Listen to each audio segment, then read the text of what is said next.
اعوذ باللہ من الشیطان الرجیم، پناہ مانگتا ہوں میں اللہ کی شیطان مردود کے شر سے۔ بسم اللہ الرحمن الرحیم، شروع اللہ کے نام سے جو بڑا مہربان نہایت رحم فرمانے والا ہے۔ یؤمنون باللہ والیوم الآخر ویأمرون بالمعروف وینہون عن المنکر ویسارعون فی الخیرات وأولئک من الصالحین۔ وہ اللہ اور یوم آخرت پر ایمان رکھتے ہیں، نیکی کا حکم دیتے اور برائی سے روکتے ہیں اور بھلائی کے کاموں میں سرگرم رہتے ہیں، یہی نیک لوگوں میں سے ہیں۔ حاشیہ نمبر 134۔ یہ مجاہدانہ اوصاف کے حامل، نعمت ایمان کے قدرداں، امر بالمعروف اور نہی عن المنکر میں سرگرمی سے حصہ لینے والے ہیں، اور اسی طرح داعیان حق کے ساتھ راہ حق میں آگے بڑھتے رہتے ہیں۔ اللہ اور یوم آخرت پر ایمان اور یوم حساب کا احساس ان میں یکسوئی، تقوی اور پرہیزگاری کے اوصاف کو پروان چڑھانے اور دین میں آگے بڑھنے کے جذبے کو فعال رکھنے کا سبب ہے۔ ان کے دنیاوی اور معاشی مشاغل اور دیگر مصروفیات دین کے تقاضے پورے کرنے میں معنی نہیں ہوتے، اور یہ اللہ تعالیٰ کے پسندیدہ کاموں میں بڑھ چڑھ کر حصہ لیتے ہیں تاکہ ان کا رب ان سے راضی ہو اور انعام پانے والوں میں انہیں نمایاں مقام حاصل ہو۔ وما يفعلوا من خير فلن يكفروه واللہ علیم بالمتقین۔ وہ جو بھی نیک کام کریں گے وہ نامقبول نہ ہوگا، اور اللہ پرہیزگاروں کو خوب جانتا ہے۔ حاشیہ نمبر 135۔ اللہ تبارک و تعالی اپنے مخلص اہل ایمان بندوں کا بہت زیادہ قدردان ہے، تھوڑے عمل کا بڑھا چڑھا کر اجر دیتا ہے۔ وہ ان کے اعمال کو ضائع نہیں کرے گا، بلکہ راہ حق میں ان کی سعی و جہد مقبول و ماجور ہے۔ اہل کتاب کی ایمان لانے والوں سے تو دوہرے اجر کا وعدہ ہے جس کا اوپر ذکر کیا گیا ہے، نیز ان کے لیے خصوصی انعام یہ بھی ہے کہ ان کی خطاؤں کو حسنات سے بدلنے بحوالہ سورۃ الفرقان آیت نمبر 70 اور اس پچھلے دور کے نیک اعمال کا اجر ملنے کا ان سے وعدہ ہے بحوالہ بخاری کتاب البیوع۔ ان الذين كفروا لن تغني عنهم اموالهم ولا اولادهم من الله شيئا واولئك اصحاب النار هم فيها خالدون۔ جن لوگوں نے کفر کیا ان کے مال و اولاد اللہ کے عذاب سے بچانے میں ان کے کچھ کام نہ آئیں گے، وہ جہنمی ہیں اور ہمیشہ اس میں رہیں گے۔ حاشیہ نمبر 136۔ کفر کی روش اختیار کرنے والوں میں اکثریت ایسے لوگوں کی ہوتی ہے جو سرداری، مال و دولت کی فراوانی اور کثرت اولاد پر مغرور اور نازاں ہوں۔ اس وقت یہی صورتحال تھی، چنانچہ ان کو جھنجھوڑا جا رہا ہے کہ نادانوں اس بات کو سمجھ لو کہ یہ دنیا دارالعمل ہے، یعنی اخروی زندگی کے لیے تیاری کی جگہ۔ یہاں جاہو ثروت کے نشے میں مست ہو کر اگر آخرت کو فراموش کیے رہے تو یہ سوچ لو کہ تمہاری جاؤ حشمت اور مال و دولت آخر کتنے دن تمہارا ساتھ دے گی۔ چند روزہ زندگی کے بعد تو یہاں سے خالی ہاتھ ہی چلے جاؤ گے، وہاں پیشی کے وقت یہ سب اللہ تعالیٰ کی پکڑ سے بچانے میں تمہارے کچھ بھی کام نہ آئے گا۔ اس وقت تو تہی دست اور تہی دامانی پر سوائے پچھتانے اور کفِ افسوس ملنے کے کوئی چارہ کار نہ ہوگا۔ یہ مضمون پہلے بھی حاشیہ نمبر 13 میں آ چکا ہے۔ مثل ما ينفقون في هذه الحياة الدنيا كمثل ريح فيها صر أصابت حرث قوم ظلموا أنفسهم فأهلكت وما ظلمهم الله ولكن أنفسهم يظلمون۔ وہ جو کچھ دنیاوی زندگی میں خرچ کرتے ہیں اس کی مثال اس ہوا کی سی ہے جس میں پالا ہو۔ وہ ان لوگوں کی کھیتی پر پڑے جنہوں نے اپنی جانوں پر ظلم کیا ہے اور اس کو تہس نہس کر ڈالے۔ اللہ ان پر ظلم نہیں کرتا بلکہ وہ خود ہی اپنی جانوں پر ظلم کرتے ہیں۔ حاشیہ نمبر 137۔ آخرت سے بے پرواہ انسان کے پیش نظر محض اپنا اور اولاد کا مستقبل، دنیا میں نیک نامی، بڑائی اور شہرت ہی ہوتی ہے۔ چنانچہ اس کی زندگی میں تمام دوڑ دھوپ اور سعی و جہد اسی مقصد کے تحت ہوتی ہے۔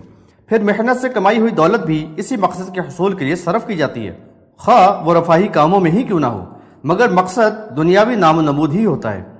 اس سب سے جو کچھ حاصل ہوتا ہے اس کی مثال اس فصل کی سی ہے جس کو کاٹنے سے پہلے پالا پڑ جائے اور اسے تہس نہس کر ڈالے، مزارع کے کچھ بھی ہاتھ نہ آئے اور ساری محنت رائے گاں جائے۔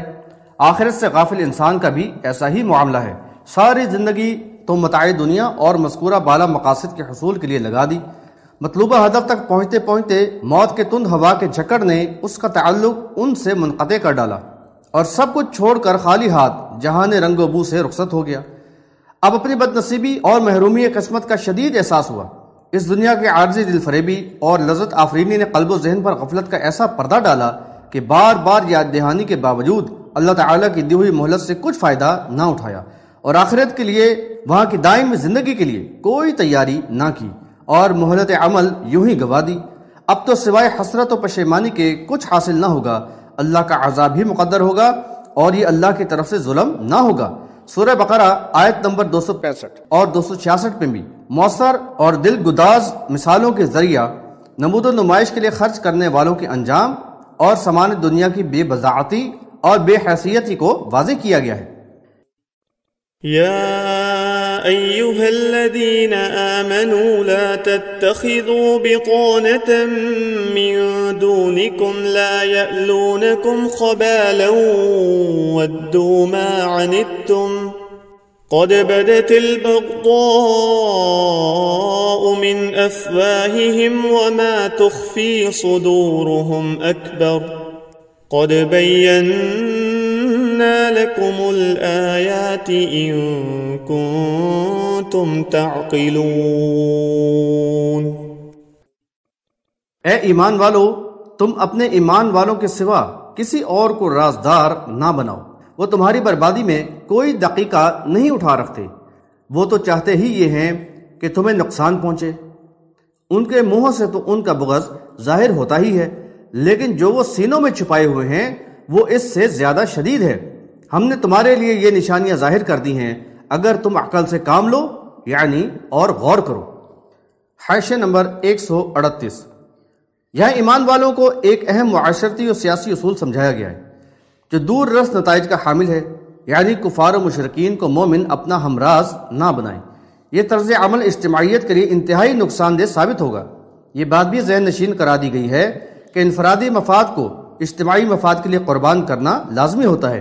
اس سے پہلے کفار و مشرکین بالخصوص یہودیوں کی سوچ اور ان کے طرز عمل کی نشاندہی کی جا چکی ہے، اور ایمان والوں کو یہ واضح کر دیا گیا کہ ایمان لانے کے بعد ان سے راہ و ربط نہ رکھیں اور نہ ہی ان کے لیے دل میں کوئی مقام ہو اور نہ ان کی باتوں کو کوئی اہمیت دی جائے۔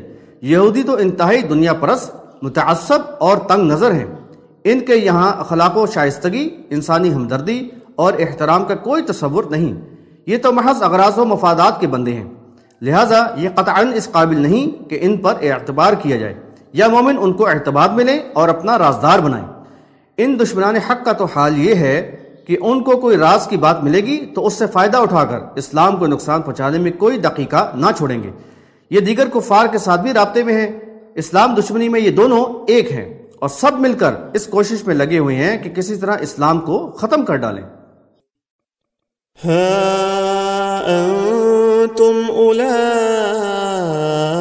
تحبونهم ولا يحبونكم وتؤمنون بالكتاب كله وإذا لقوكم قالوا آمنا وإذا خلوا عضوا عليكم الأنامل من الغيظ قل موتوا بغيظكم إن الله عليم بذات الصدور۔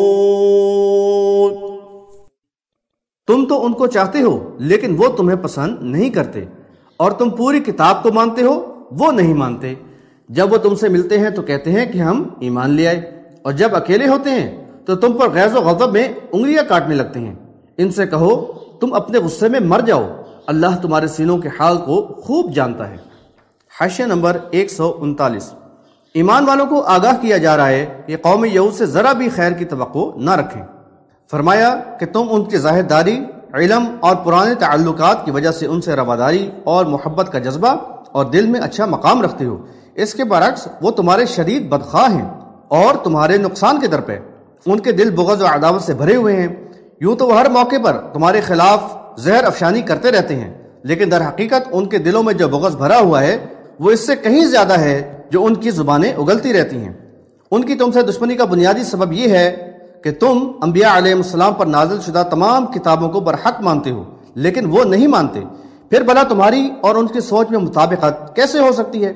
یہ بات کس قدر باعث حیرت ہے کہ قرآن کی واضح اور تاکیدی ہدایت کے باوجود اس کلمہ گو امت کے یہود و ہنود اور دیگر اقوام کے ساتھ بہت ہی قریبی تعلقات اور گہرے مراسم ہیں۔ وہ ان کے اہم کلیدی عہدوں پر فائز ہیں، چنانچہ اس کے نتیجے میں وہ نہ صرف ان کے داخلی و خارجی بلکہ فوجی رازوں تک سے واقف ہیں۔ حاشیہ نمبر 140۔ ان کی منافقانہ روش اور کینہ پروری کا یہ عالم ہے کہ جب وہ ایمان والوں سے ملتے ہیں تو بغض و عداوت کو دلوں میں چھپائے رکھتے ہیں اور زبانی دعووں سے اپنے آپ کو ایماندار ثابت کرتے ہیں، لیکن جب علیحدہ ہوتے ہیں تو ان کے دلوں میں بغض و عداوت کی آگ بھڑک اٹھتی ہے اور وہ غیظ و غضب میں آپے سے باہر ہو جاتے ہیں، اور کچھ بس نہیں چلتا تو غصے میں انگلیاں کاٹنے لگتے ہیں۔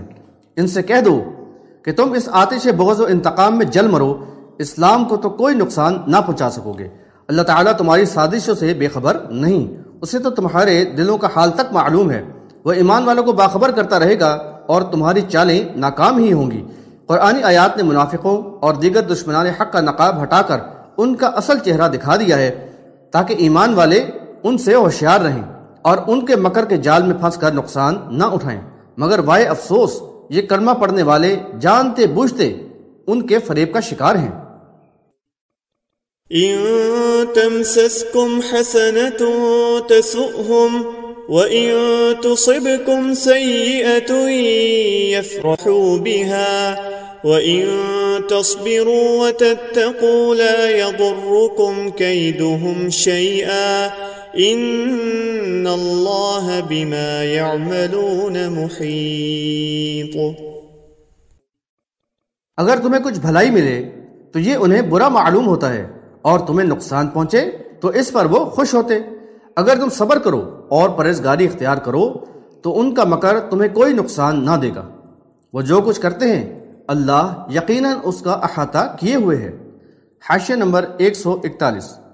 منافقوں اور دشمنان حق کے بغض و عناد اور اسلام دشمنی کی کیفیت بیان کرتے ہوئے فرمایا کہ ایمان والوں کو خیر ملے، جنگ میں فتح حاصل ہو، یا ایمان والوں کی تعداد میں اضافہ ہو، یا کوئی اور کامیابی ملے تو بدیہن یہ ایمان والوں کی خوشی کا باعث ہوتی ہے، لیکن کینہ پرور یہودی اور منافق اس سے رنجیدہ خاطر ہوتے ہیں، اور اس کے برعکس اگر مومنوں کو کوئی نقصان یا تکلیف پہنچے جو مومنوں کے لیے پریشانی کا باعث ہو تو اس پر یہ بغلیں بجاتے ہیں، خوب خوش ہوتے ہیں۔ حاشیہ نمبر 142۔ یہاں ایمان والوں کو ان مخالفین حق کی سازشوں اور بغض و کینہ پر مبنی رویہ کا توڑ بتایا گیا ہے۔ فرمایا کہ اگر تم صبر و تقوی اور درگزر کے روش پر قائم رہو تو اللہ تعالیٰ ان سے نمٹنے کے لیے کافی ہے، اور وہ ان کے مکر و فریب، شیطانی سازشوں اور پروپیگنڈے کو ناکام بنا دے گا، اور ان کو ناکامی اور رسوائی کے سوا کچھ حاصل نہ ہوگا۔ اللہ تعالیٰ ان کے کرتوت کا پوری طرح احاطہ کیے ہوئے ہے۔ بلا شبہ صبر و تقوی ایمان والوں کے اجتماعیت کے استحکام اور تائید الہی کے حصول کا بہترین ذریعہ ہے۔ اللہ تعالیٰ ان اوصاف سے نوازے، آمین۔